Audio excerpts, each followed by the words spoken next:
मेरी शादी 2 अप्रैल 1994 को हुई थी। हम दोनों मियाँ बीवी लोगों के रूहानी इलाज करते हैं।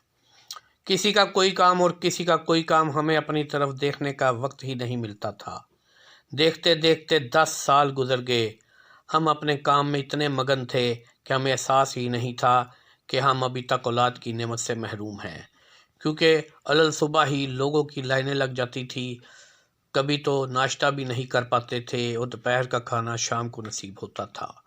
10 साल कैसे गुजरे पता ही नहीं चला। ये 2004 की बात है कि मैं एक क्रिश्चियन के इलाज की गर्ज से एक जगह गया। मामला बहुत ही उलझा हुआ था।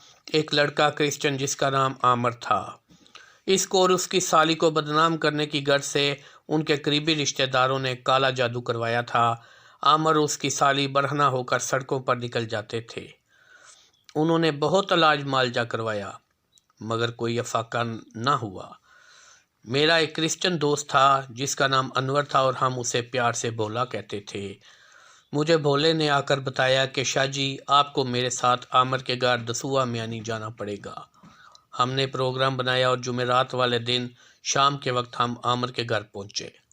वहां पहुंचकर भोला मुझसे कहने लगा, शाह जी, यहाँ एक चर्च है जो अंग्रेज़ों के ज़ेर एहतमाम चलता है। आज वहाँ फंक्शन है। आप आमर के पास बैठे और खाना आपका चर्च से आएगा, इसलिए आपने खाना नहीं खाना। चर्च में खाना पकवान सेंटर से आता है। आपको तो मालूम है पकवान सेंटर मुसलमानों के होते हैं।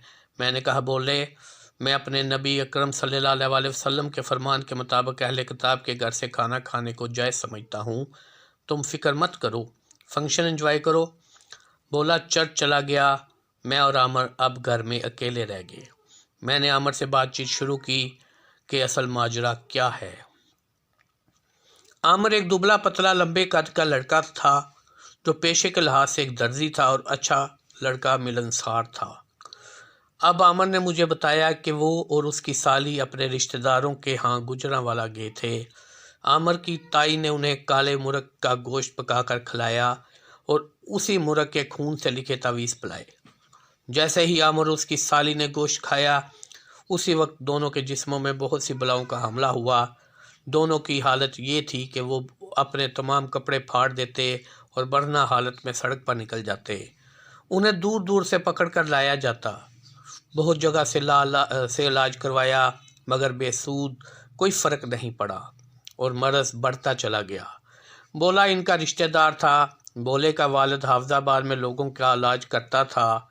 आमर का और उसकी साली का इलाज भी नहीं कर पाया था, इसलिए बोला मेरे पास आया। जब आमर और मैं बात कर रहे थे, उस वक्त रात के 10 बजे थे। आमर मुझसे बात करते करते अचानक लेट गया। मैंने समझा कि आमर को नींद आ गई है, मगर थोड़ी सी देर बाद आमर बुड़बुड़ा रहा था। मैंने करीब होकर सुनना चाहा कि वो क्या कह रहा है, मगर मेरी समझ में कुछ नहीं आ रहा था। मैं इस ज़बान से नावाकिफ़ था। फिर मैंने पढ़ाई शुरू कर दी ताकि अपने मोकलात के ज़रिए हालात का जायज़ा लूँ। मेरे मोकलात ने उसे उठाकर चारपाई से नीचे गिरा दिया। वो बेसूद पड़ा था, मगर थोड़ी देर बाद उसने दोबारा बड़बड़ाना शुरू कर दिया। अब मुझे ऐसा लगा कि वो मुझे भगाना चाह रहा है, मगर वो मुझे नहीं जानता था कि मैं बड़ों का इलाज कर चुका हूँ। वो मुसलसल मेरी चारपाई को हाथों और पैरों से मार रहा था। मेरे मोकलात उसे उठने नहीं दे रहे थे। कुछ देर बाद बोला खाना लेकर आ गया। बोले ने मुझसे कहा, शाह जी, आमर कहाँ है? मैंने कहा, दोनों चारपाइयों के दरमियान में देखो। बोले ने देखा तो आमर बेहाल पड़ा था। उसने मुझसे कहा, शाह जी, यही यहाँ कैसे गिरा? मैंने जवाब दिया, बोले आमर के अंदर जो सारस है वो चाहता है कि मैं यहाँ से चला जाऊँ। वो मुझे डराना चाह रहा था। मेरे मोकलात ने पकड़कर ज़मीन पर पटक दिया। अब उठा लो, उसे होश ठिकाने आ गई होगी उसकी। और मैंने और बोले ने उसे उठाकर चारपाई पर लिटाना चाहा, मगर आमर का वज़न ऐसे था कि वो हमसे उठाया ना गया। बोले ने 2 और बंदे बुलाए। अब हम चारों लोगों ने बमुश्किल उसे चारपाई पर लिटाया।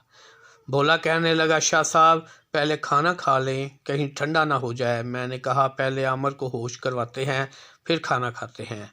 اب میں نے پڑھائی کرنا شروع کر دی اور عامر کے اندر سارس نے اردو میں بات کرنا سٹارٹ کر دی۔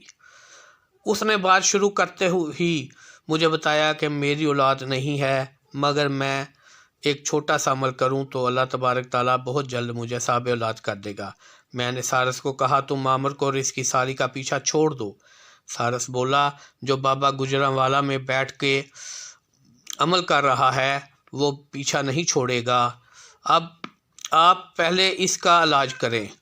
آج بھی جب میں اس کے موکلات کی وجہ سے نہیں آ پا رہا تھا تو میں گجرانوالہ گیا تھا، اور پھر اس بابا نے بتایا کہ اب جو بندہ عمر اور اس کی سالی کا علاج کرنے آیا ہے اس کے سامنے میرا علم نہیں ٹک سکے گا، ایک تو وہ سید ہے اور دوسرا اس کے موکلات بہت طاقتور ہیں۔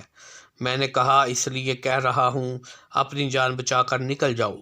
اس نے کہا میں جا رہا ہوں اور جاتے جاتے آپ کو ایک خوشخبری دے کر جا رہا ہوں کہ بہت جلد آپ کے ہاں اولاد ہوگی، آپ صرف یہ چھوٹا سا عمل کر لیں اور پھر معجزہ دیکھیں۔ مجھے سارس نے وہ عمل تحفہ کے طور پر دیا اور ہمیشہ ہمیشہ کے لیے عامر اور اس کی سالی کا پیچھا چھوڑ گیا۔ اب الحمدللہ میں 2 بیٹیوں کا باپ ہوں۔